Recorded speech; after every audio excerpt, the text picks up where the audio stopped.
Nous recevons aujourd'hui le Centre pour la qualité du droit et de la justice. Nous sommes avec M. Abdul-Wahab Semde. Il est le chef de département influence du Centre pour la qualité du droit et de la justice. Bonjour, M. Semde. Oui, bonjour madame. Merci d'être sur notre plateau. Également sur ce plateau, Monsieur Abel Kafando, chargé de suivi et évaluation sur le projet sécurité humaine et accès à la justice dans la région de l'Est du Burkina. Rappelons que ce projet justement est piloté donc, par le centre et ses partenaires. Bonjour. Oui, bonjour madame, bonjour aux téléspectateurs et téléspectatrices de Savan TV. Merci à tous les deux d'être là sur ce plateau pour partager justement les informations de ce centre, mais également des informations en lien avec votre projet piloté au niveau de l'Est du Burkina. Alors, Monsieur Semde, vous êtes le chef de service département influence donc du Centre pour la qualité du droit et de la justice. Déjà, qu'est-ce qui a motivé la création d'un tel centre? Alors, le CQDJ, Centre pour la qualité du droit et la justice, c'est une organisation de défense des droits humains qui est née pour promouvoir l'accès à la justice. Et la vision du CQDJ, c'est de faire du droit un instrument de changement social.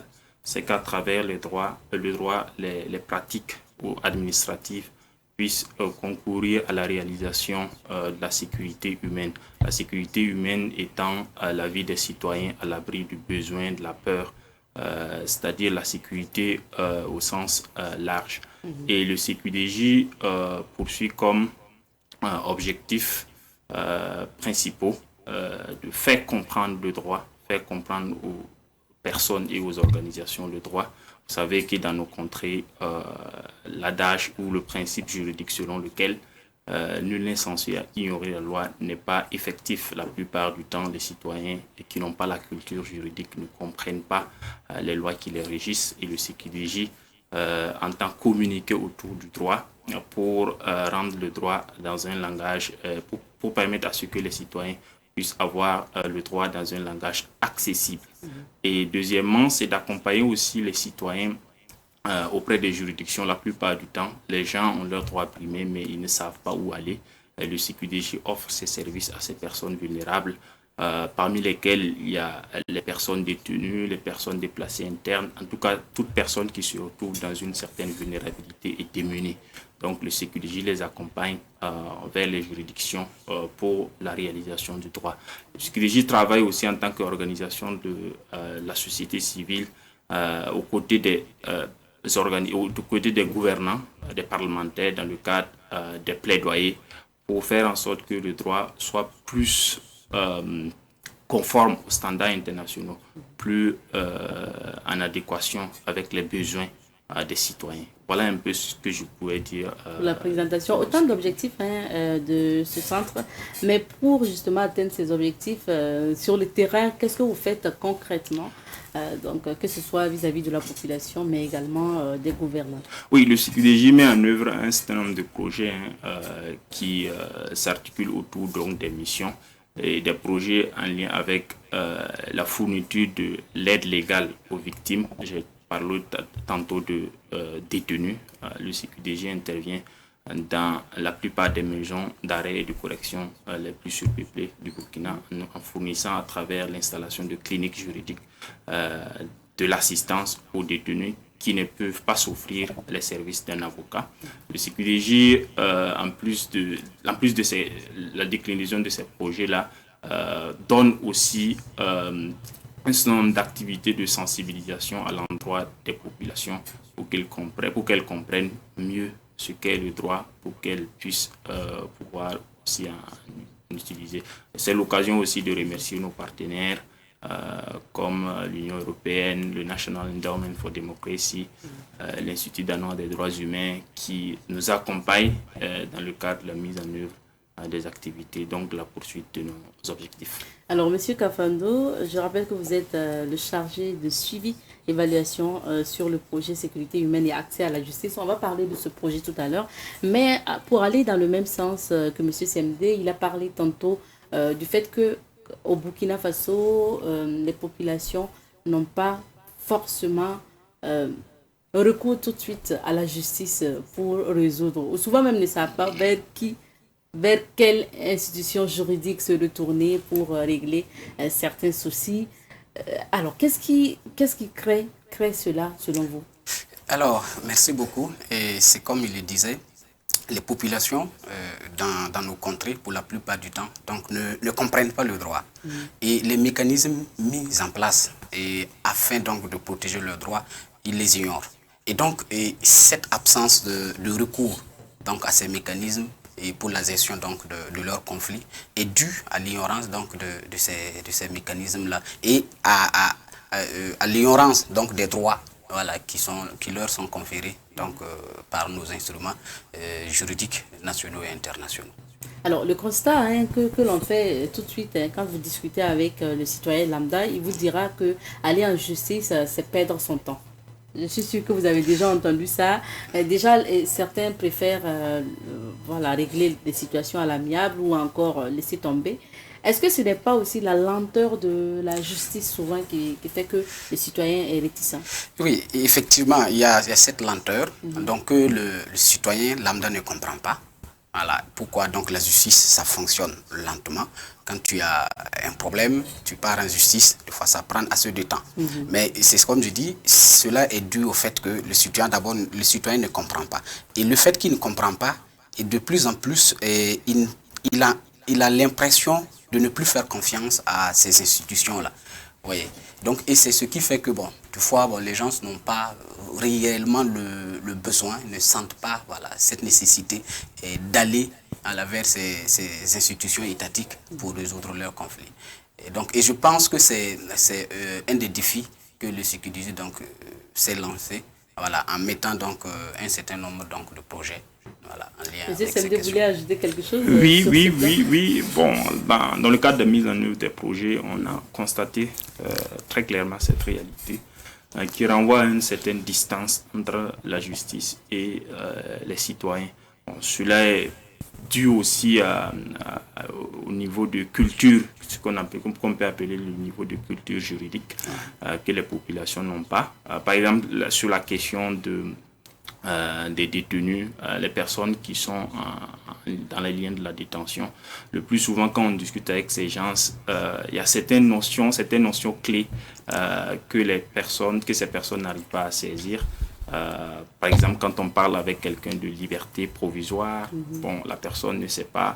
Quand on parle de questions de présomption d'innocence, c'est-à-dire pour caricaturer, on dit bon, c'est la personne, mais bon, en attendant que le juge statue, on va considérer que ce n'est pas elle.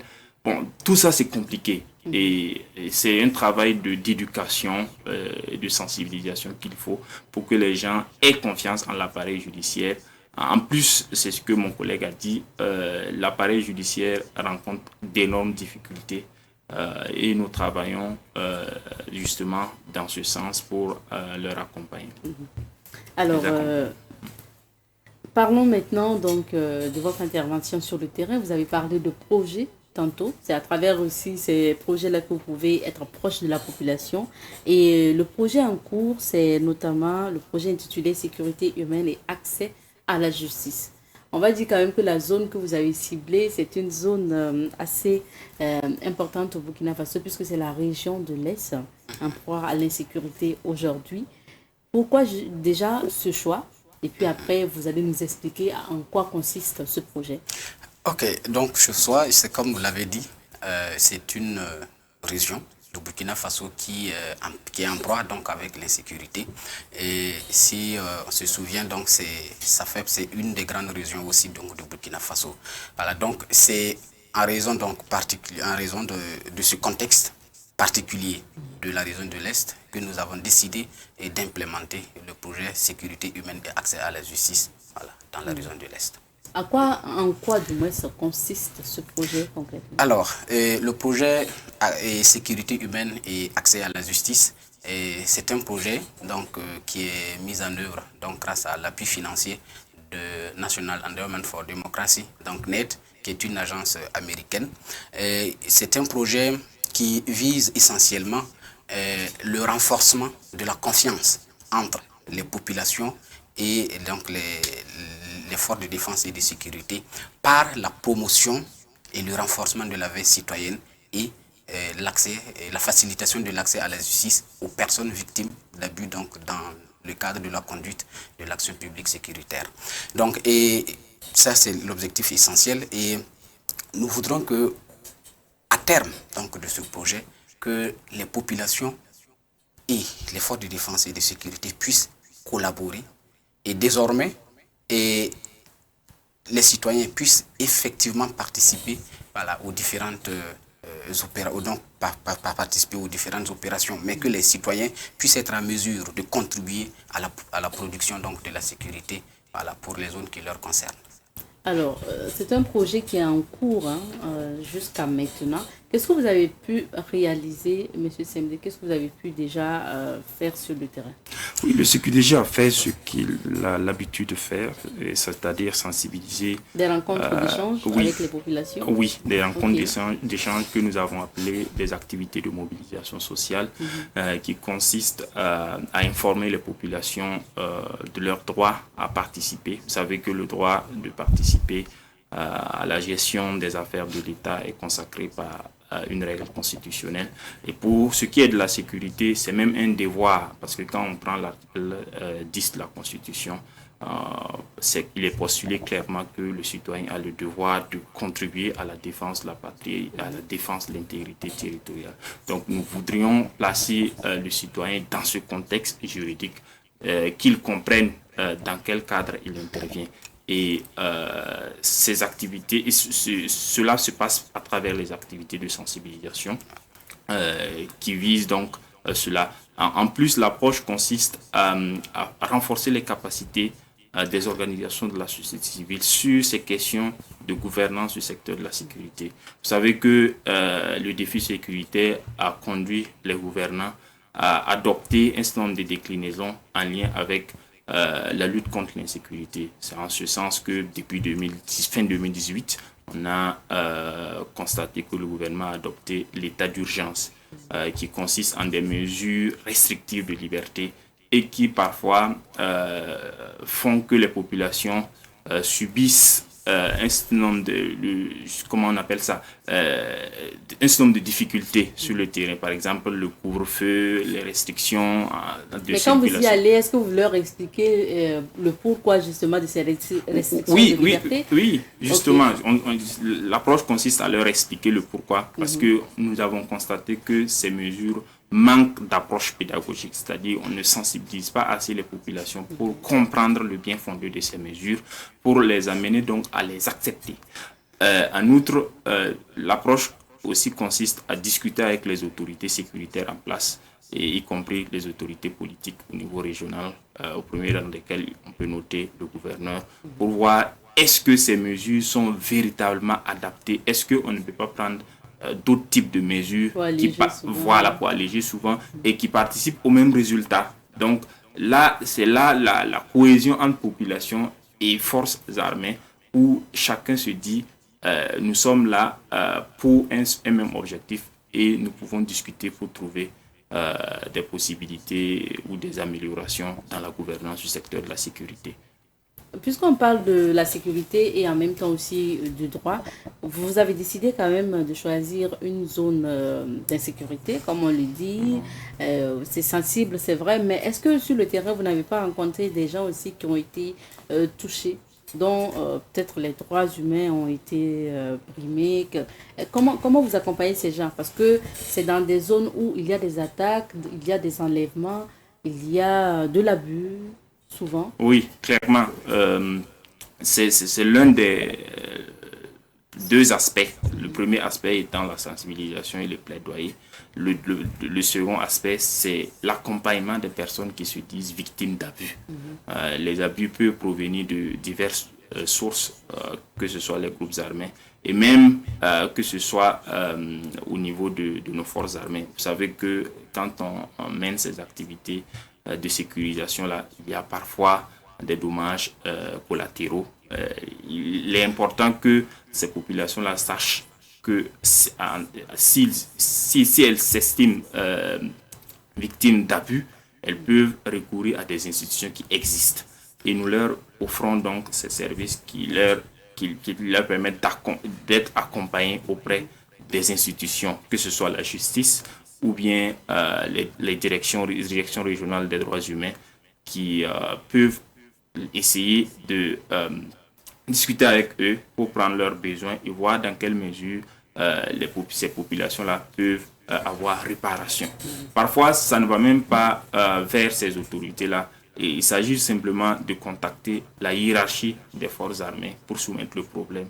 Et parfois, grâce aux bonnes relations entre la société civile locale qui est sur place, que nous avons formée, et ces autorités-là, on peut trouver des solutions pour permettre à ce que les personnes qui se disent victimes-là ne fassent pas recours à la vengeance et qu'elles se disent que voilà, nous sommes dans le cadre d'une république et dans le cadre d'une république, il y a les procédures à suivre, même si nous nous estimons victimes d'abus. Voilà les procédures que nous devons suivre pour et parvenir à résoudre nos problèmes, même si ces problèmes-là proviennent de nos forces armées. Alors, Monsieur Abel Kafando, le projet est en cours. Qu'est-ce que vous avez déjà, en plus de ces échanges et autres-là, vous avez pu effectuer tout ça? Qu'est-ce qui reste à venir maintenant? Oui, ce qui reste à venir, parce que la problématique que nous abordons, c'est une problématique dont le traitement, ça s'étend sur la durée. Donc, et si nous avons opté d'aller vers le changement donc, de concept, de conception et de mentalité, c'est un travail de longue haleine.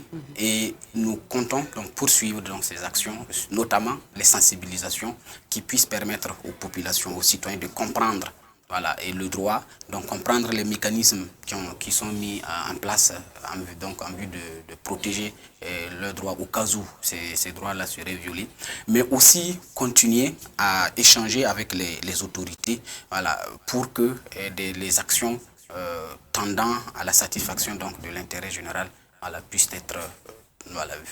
voir le jour de façon continuelle.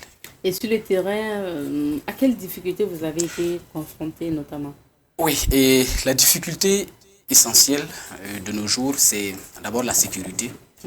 La sécurité des leaders d'organisations qui sont engagés dans ce processus-là, donc qui nous accompagnent de façon quotidienne. Parce qu'il y a certaines zones où, par question d'incompréhension, certains pensent que ils rament à contre-courant. Et deux fois donc ça demande plus d'explications pour pouvoir faire comprendre. Donc dans certaines zones, ils n'arrivent vraiment pas à effectuer donc, le travail comme il se doit. Et deuxièmement, c'est l'inaccessibilité donc de ces zones, de certaines zones donc de la région qui nous permettent pas d'avoir une large couverture et de toucher plus de bénéficiaires en ce qui concerne notamment donc, les populations. Monsieur Semdé, une des thématiques aussi qui vous tient à cœur, c'est notamment la participation citoyenne dans la gouvernance du secteur de la sécurité.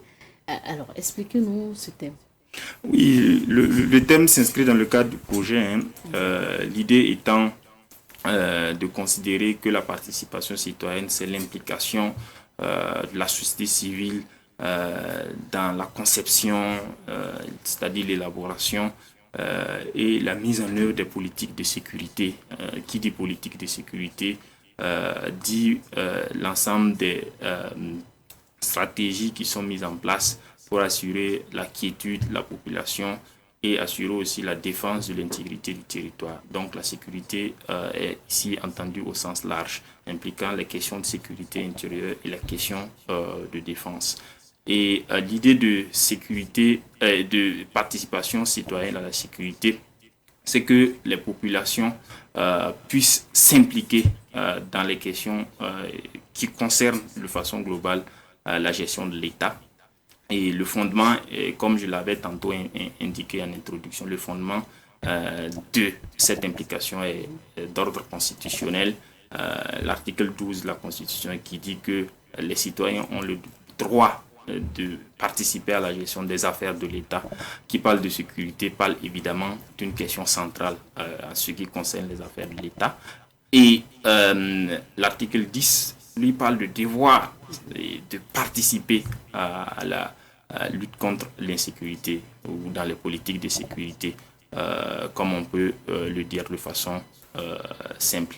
Donc, à partir de cet instant, on voit même que dans le cadre de la lutte contre l'insécurité, notamment le terrorisme, il y a des formes de participation. On a vu la question, la problématique du recrutement des VDP. C'est une participation citoyenne à la défense qui peut être inscrite dans le cadre de cet article 10. Mais au-delà de ça, quand on fait recours à l'article 12 de la Constitution, on voit que on peut conceptualiser cela à travers le suivi citoyen des politiques de sécurité. C'est-à-dire que les citoyens s'organisent dans le cadre de la société civile pour s'assurer que ce qui est défini comme politique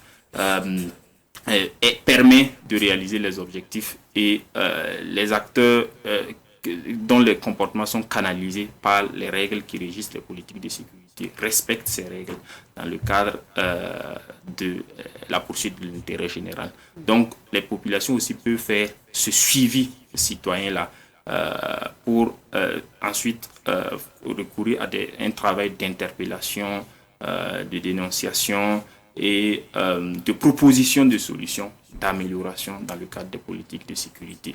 Donc voilà un peu ce que recouvre ce thème, et c'est dans le cadre donc de cette thématique globale que nous inscrivons le projet sécurité humaine et accès à la justice. Alors, Monsieur Kafando, c'est vrai qu'on parlait de la suite du projet. Est-ce que vous envisagez encore de descendre sur le terrain pour des rencontres les jours à venir, ou bien les équipes sur place gèrent cette mission? Oui, il y a ces équipes qui gèrent ces missions de façon permanente, mais donc sûrement les jours à venir, donc nous allons continuer donc ces cadres d'échange là, et voilà, nous allons nous rendre toujours sur le terrain. D'abord échanger avec les acteurs locaux et aussi avec les leaders d'OSC donc qui conduisent donc l'action sur le terrain. Alors, Monsieur CMD, on parle justement de ce centre pour la qualité du droit et de la justice. Outre ces projets, ces sensibilisations ou ce cas spécifique de l'Est-là, est-ce que l'individu peut avoir recours à votre centre pour assistance juridique? Oui, bien sûr, nous avons des équipes. Nous avons, pour le cas par exemple des détenus, nous avons installé des bureaux au sein de ou une assistance légale au sein de la maison d'arrêt et de correction de Ouagadougou et dans d'autres maisons d'arrêt et de correction, grâce à un projet que nous avons initié avec l'ambassade danoise, DANIDA, l'agence danoise de développement, qui permettent aux personnes détenues qui sont vulnérables de pouvoir recourir à l'assistance. Pour les autres personnes vulnérables, notamment les personnes déplacées internes, l'idée c'est de faire ce qu'on appelle les cliniques juridiques mobiles, où des juristes sont recrutés pour offrir l'assistance, mais ces juristes-là partent auprès des victimes pour pouvoir leur donner un certain nombre de conseils, d'orientation et de l'accompagnement auprès des institutions. Donc voilà, et il y a un certain nombre de projets en la matière. Actuellement, nous avons un projet qui tend vers celui du projet accès à la justice et sécurité humaine et accès à la justice que nous mettons en œuvre dans la région du Sahel. Ce projet s'intitule Contrôle citoyen du secteur de la sécurité et accès à la justice. Et ce projet est mis en place dans la région du Sahel et avec à peu près le même type d'activité. Et ce projet est soutenu concomitamment par l'Institut danois des droits humains et la délégation de l'Union européenne. Nous avons aussi un projet dans cette région qui est financé par International Organization, IDLO, International Development Law Organization, c'est ça. qui finance un de nos projets en lien avec la promotion de l'accès à la justice à travers la formation des organisations locales, de la société civile qui accompagne les personnes.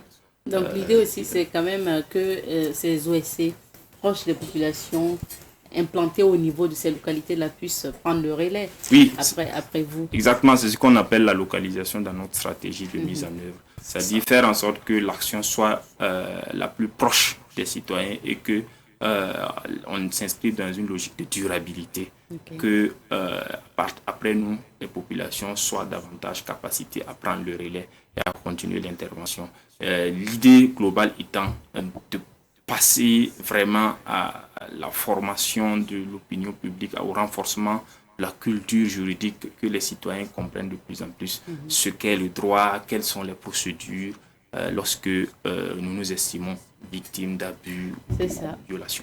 Hormis la sensibilisation, vous nous rassurez ici qu'il y a l'assistance. Vous avez pris le cas spécifique des détenus, par exemple.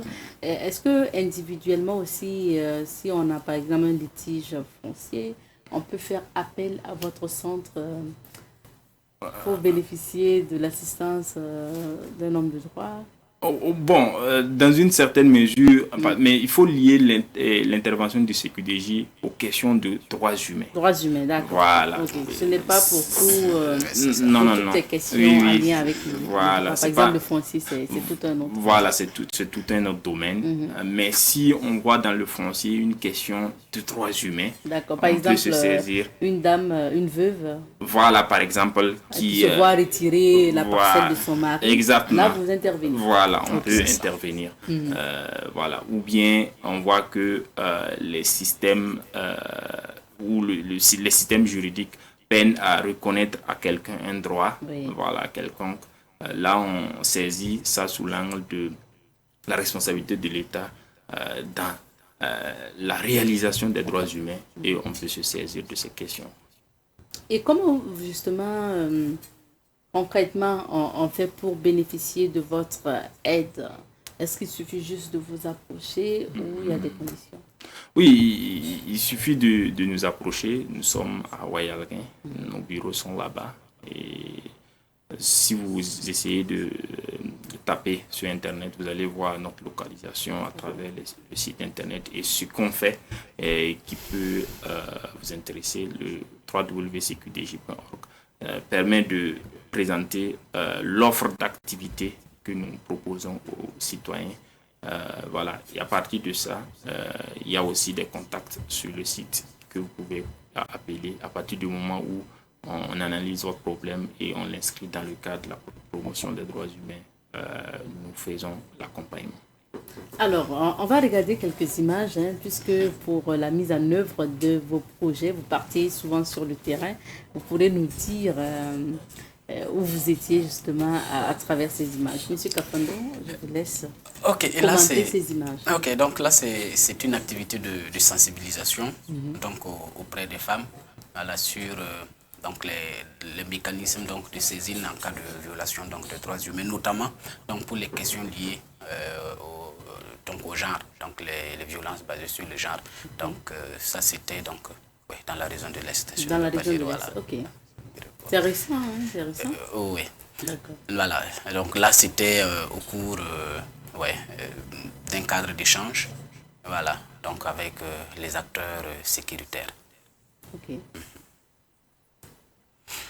Oui, et ça, c'était donc une rencontre d'évaluation avec les leaders dans la région du Sahel, et de l'Est plutôt. D'accord. Ça veut dire que vous intervenez vraiment dans le Sahel, l'Est et le Sahel. D'accord, merci bien. On est en train de tendre vers la fin de notre entretien. Le temps passe vite, mais on va vous donner quand même, on va vous permettre de dire des mots de fin. Pour finir, M. Kafando, qu'est-ce que vous pouvez dire aux téléspectateurs? Oui, donc pour finir, donc c'est d'abord vous dire merci donc, pour cette opportunité que vous nous avez donnée, mais aussi dire donc, nos souhaits les plus chers, donc c'est que la paix puisse donc revenir dans notre cher Faso. Un pays, nous puissions donc, le Burkina Faso puisse être un pays dans lequel acteurs de l'État et citoyens puissent parler donc du même langage, puissent travailler ensemble, voilà, afin que nous puissions avoir un pays prospère. Monsieur Semdé? Oui, c'est aussi vous remercier, hein, parce que nous pensons au CPDJ que la presse est un acteur essentiel dans le travail d'éducation au droit, de compréhension des citoyens. Donc, de nous donner ce cadre-là nous permet donc de voir la contribution de la presse dans la promotion des droits humains. Donc, c'est remercier vraiment Savane Média pour nous avoir donné cette plage pour communiquer autour de nos activités. C'est souhaiter aussi, comme mon collègue, que nous soyons dans la résilience et que chacun de son côté puisse apporter sa pierre à la construction de la paix au Burkina Faso.